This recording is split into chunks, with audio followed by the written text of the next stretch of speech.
para ODA mungkin PSK langsung gitu ya Kak. Tetapi mungkin karena masih online, kita sebenarnya dari anggota UKM Kompres juga ingin gitu Kak turun langsung ke lapangan bertemu dengan ODA gitu. Tapi karena pandemi ini menghambat kita untuk itu, dan semoga tahun ini bisa terrealisasikan untuk bisa bertemu dengan ODA langsung gitu Kak. Dan amin, juga amin. Siap. ya Kak, dan juga tadi di highlight juga bahwasanya kita itu tergantung niatnya gitu. Kalau kita niatnya membantu orang lain untuk lebih sehat, itu mungkin malah lebih bagus gitu, bagus bermanfaat untuk orang lain dan untuk kitanya juga. Oke Kak, lanjut nih. Dan UKM Kompres kan tadi sudah disinggung bahwanya banyak nih peminatnya gitu. Apa sih dari pandangan Kak Bastami sendiri gitu? Apa sih yang membuat UKM Kompres ini bisa eksis sampai sekarang? Ya, ini disclaimer dulu ya, ini pandangan pribadi. Kalau di YouTube itu kan harus ada disclaimer ya, nanti bisa dipotong-potong nanti. Berhubung kita public figure kan, jangan sampai dipotong. Ini adalah pandangan saya pribadi, karena saya juga walaupun sudah lama tidak ke Kompres, tapi saya juga hampir setiap tahun dulu sebelum pandemi, hampir setiap tahun saya entah diklat, entah ada pelatihan dan sebagainya, saya pasti diundang, dan insya Allah saya akan antusias untuk datang karena saya sekarang ada di Jember. Kalau dulu saya mesti nolak karena saya jauh di sana, sekarang saya di Jember. Makanya sekarang walaupun online ya sudah nggak masalah lah. Jadi yang menurut saya yang benar-benar membuat kenapa sih Kompres itu bisa eksis, yang pertama HIV itu masih seksi. Kalau kami di LSM itu bilangnya itu masih seksi. Apa itu seksi? Masih hot untuk dibahas. Dan masalahnya belum selesai.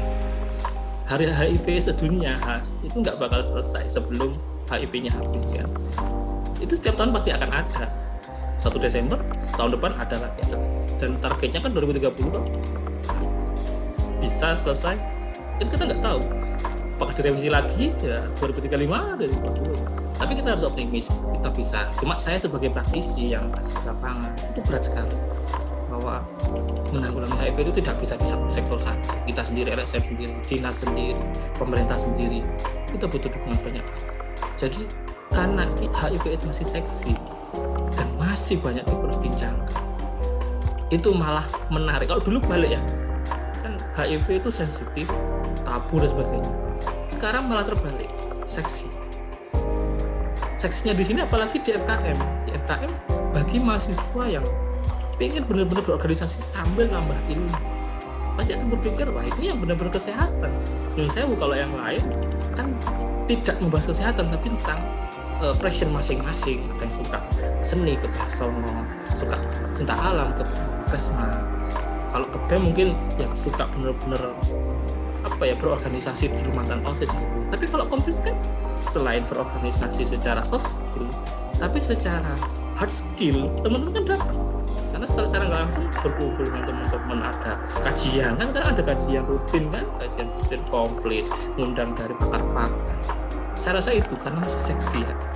Yang kedua, komitmen luar biasa. Jadi saya yang benar-benar salut waktu tahun 2019 kalau terakhir di aula itu saya diundang, yang ikut banyak dan panitianya itu dari pengurus. Itu benar-benar komitmen untuk bisa membuat peserta itu benar-benar bisa menjiwai lah untuk merasuki bahwa saya di Kompres harus benar-benar. Itu bedanya ya kalau offline sama online ya. Jadi ya mohon dimaklumi anak-anak milenial yang sekarang merasakan online ya, mohon bersabar ya. Jadi saya rasa dari situ terlihat komitmen dan kekuatan solidan dari teman-teman pengurus. Waktu itu yang saya lihat itu luar biasa dan pastinya itu akan diteruskan sampai saat ini. Dan buktinya jujur saya itu sering iseng-iseng lah lihat Instagramnya Kompres walaupun saya nggak punya Instagram. Ya sering lihat ada kegiatan ini bagus, ada kegiatan ini. Dan itu juga sebagai UKM yang berhubungan dengan isu KIE, kemudian edukasi masyarakat itu penting. Kalau misalnya UKM lain ya mungkin kegiatannya sehari-hari atau apa. Kalau ini kan sekalian edukasi masyarakat. Itu luar biasa saya lihat komitmen. Dan yang ketiga ini dukungan pejabat dan pembinanya saya rasa juga sekarang beda lah sama dulu. Apalagi ada perintis Kompres, ada Bu Dewi Wadek 3 sekarang itu luar biasa, karena beliau sendiri yang walaupun pembinanya mungkin Bu Elo ini teman saya juga, jadi beliau juga waktu awal jadi pembina tanya-tanya ke saya, Mas nanti bantuin Bu. Oh siap, saya siap aja karena teman saya di Persakti juga.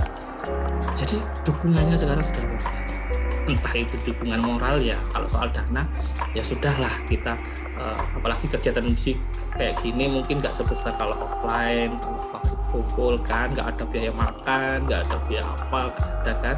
Tapi yang jelas dukungannya saya rasa beda dengan dulu masih kalau lihat itu kayaknya wow gitu kan, masih dipandang sebelah mata. Kalau sekarang fokus apalagi nyun sewu, dosen-dosen juga kan banyak juga yang bekerja sama dengan Komplis untuk bisa penelitian beliau, pengabdian masyarakat beliau dan sebagainya. Jadi kita saling menguntungkan, dan itu saya rasa yang banyak banyak dukungan, komitmennya kuat. Dan yang terakhir sekali lagi itu tadi uniqueness-nya Komplis ini kompleks. Coba dicari di fakultas lain, ada nggak yang buat UKM khusus soal satu penyakit? Nggak ada. Misalnya di fakultas kesehatan lain, nggak ada. Ada CIMSA kalau nggak salah. CIMSA itu di UNED, di FK UNED. Tapi dia kan soal kedokteran, bukan satu penyakit spesifik. Dan dia juga eksis, karena mereka selain berorganisasi juga mengembangkan ilmu kedokterannya. Sering kerjasama dengan kita juga, CIMSA juga. Sama, di FKM uniqueness-nya tinggi, keunikannya itu sangat tinggi untuk Komplis. Jadi selain seksi untuk istilah HIV-nya, keunikan yang dimiliki oleh Komplis ini sangat luar biasa bagi saya seperti itu. Jadi 4 ini yang saling mendukung. Kalau salah satu mungkin tidak ada, bisa jadi nggak seksi ini ya, tapi berhubung isunya juga masih seksi, komitmen anggotanya juga bagus, dukungan dari pembina dan pejabat kampus baik, kemudian Komplis sendiri juga punya kelebihan, itu bagi saya ya mudah-mudahan bisa eksis sampai kapanpun. Saya akan tetap eksis seperti itu. Oh, baik Kak, menarik sekali jawabannya terkait dengan keunikan tadi. Saya baru sadar bahwasanya benar Komplis ini unik karena menelusuri gitu dari satu penyakit gitu ya, satu bidang penyakit gitu. Benar-benar saya baru sadar Kak kalau Komplis ini unik gitu ya. Dan terkait komitmen juga, komitmen antar anggota itu perlu, dan menurut saya di era digital ini melalui Zoom itu komitmennya itu kurang Kak, karena mungkin tidak ada interaksi satu sama lain gitu ya Kak. Jadi hubungan atau silaturahmi gitu juga kurang gitu ya. Jadi mungkin di tahun ini kan mulai hibrid nih, semoga silaturahminya antar anggota juga semakin kuat gitu ya Kak. Oke, pertanyaan terakhir nih Kak sebelum kita akhiri sebelum kita akhiri Bikop pada malam hari ini, pada hari ini, untuk harapan dan pesan untuk anggota UKM Komplis baik di tahun ini ataupun di tahun-tahun selanjutnya itu seperti apa? Ya, saya mau menanggapi yang dari Sania tadi ya. Kalau saya sendiri nggak sadar kalau itu sudah masuk aja nggak sadar, padahal yang luar juga melihat seperti itu. Terus kalau komitmen agak sulit Kak kalau online seperti itu. Itu memang plus minus ya. Cuma di sini kalau memang sudah hybrid, saya rasa yang perlu diutamakan dulu bukan untuk proker yang offline dulu, tapi minimal internal dari teman-teman kampus dulu itu yang dianulah, dikumpulkan dulu, ketemu muka beda lah kalau kita. Ya mudah-mudahan pandemi seperti selesai, jadi nggak usah hybrid, bisa langsung acara seperti biasa, walaupun tetap dengan protokol kesehatan. Acaranya seperti itu.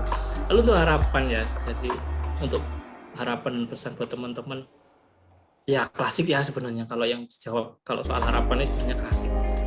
Jadi kalau saya rasa dibanding dengan dulu zaman saya memulai, kemudian merintis awal, kemudian dengan hambatan-hambatan seperti itu, dan sekarang itu sudah pesat sekali, sudah berubah 180 derajat. Bahkan sampai punya seragam yang ikonik sekali warna merah darah, kemudian teman-teman juga kompak sekali ya waktu itu yang saya rasakan. Ini sudah 180 derajat, pertahankan. Jangan sampai yang sudah seperti ini ya mungkin agak menurun ya, saya yakin agak menurun karena pandemi, kan nggak pernah ketemu, diklarnya online, silaturahminya online, sembarang online, wajar lah. Cuma minimal pertahankan apa yang sudah baik dan buang apa yang menurut teman-teman nggak baik. Apa sih yang kekurangan dari teman-teman pengurus sebelumnya bisa diperbaiki. Lalu yang kedua, kalau saya berharap sih teman-teman kompres, apalagi nanti kalau sudah bisa offline, bisa hybrid dan sebagainya, perbanyaklah bermanfaat, asah empati, asah rasa, karena teman-teman apa ya istilahnya menjual, kalau bisa dibilang menjual nama HIV/AIDS. Kalau sampai teman-teman tidak bersinggungan langsung dengan para pelaku, itu rasanya sayang sekali. Kan teman-teman sudah punya seragam, sudah punya gambar pita di logonya, sudah membawa nama HIV/AIDS kemana-mana, promo, oke, edukasi dan sebagainya bagus, untuk menyampaikan bagus, karena memang minimal kita dari kita sendiri menyampaikan ke orang terdekat kita apa HIV/AIDS, bisa mengurangi dan sebagainya. Tapi sayang sekali kalau selama teman-teman ada di konflik tidak mau merasakan untuk bisa berempati dengan teman-teman pelaku, entah itu ODA, entah itu pelaku-pelaku beresiko dan sebagainya. Saya rasa itu juga penting. Minimal kalau memang masih online gini bisa mengundang ODA, bisa berdiskusi podcast dengan teman ODA, bagaimana. Toh sekarang saya yakin teman-teman ODA sudah tidak seperti dulu. Dulu ODA harus ditutupi pakai helm, harus ditutupi pakai sembarang. Kalau sekarang ODA ya sudah bukan bangga ya, tapi dia sudah menerima dirinya apa adanya. Nah, itu teman-teman bisa mengambil dari situ. Bagaimana sih teman-teman ODA itu kok bisa sesemangat itu? Nah, itu kita bisa buat inspirasi. Jadi itu, dan yang terakhir, jangan pernah berhenti belajar apapun, termasuk di kompetisi ini, karena sayang sekali ya. Kalau saya sendiri dulu merasa jujur kalau untuk kuliahnya akademis saya itu merasa kurang sekarang, karena banyak bolosnya, banyak organisasinya, banyak keluar kotanya dan sebagainya. Ini aib ya.